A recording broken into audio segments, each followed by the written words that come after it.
Day 3, God's pretty crazy promise, the story of Abraham. Read Genesis 15, 1 through 6, chapter 17, 1 through 14, and chapter 21, 1 through 7.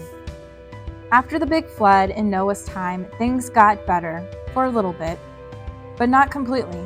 God was still far away, and God's world, which was supposed to be filled with life and laughter and beauty, was still filled with wrong and with darkness.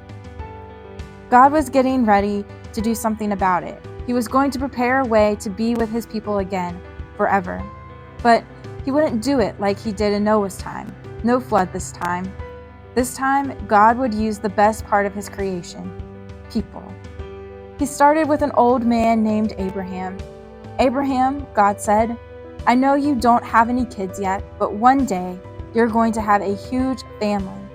In fact, you'll have more people in your family than there are stars in the sky. Abraham looked up at that night sky. He didn't even try counting. After all, do you know how many stars are in the sky? A lot.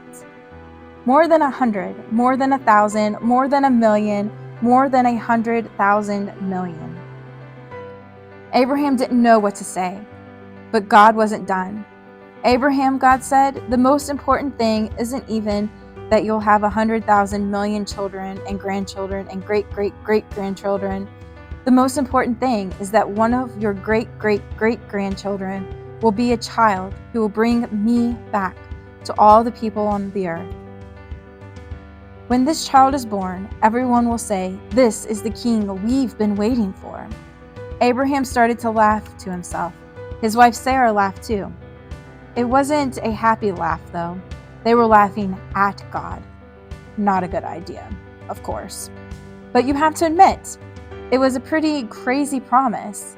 Have you ever seen an old lady have a baby or millions of babies? God came back to Abraham a few more times, and he kept pointing Abraham up to the stars. And even though the promise seemed crazy, Abraham believed what God had said. And God was with Abraham. Even though Abraham was too old to have children, even though his wife was too old to have children, even when Abraham started to doubt God's promise, God was with Abraham.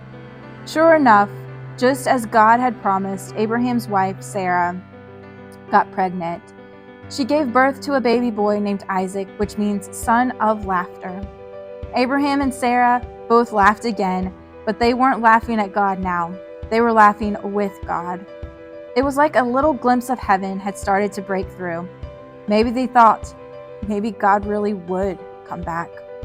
God told Abraham to do a lot of other scary things, like leave his home and go to a brand new place he had never seen, and Abraham listened.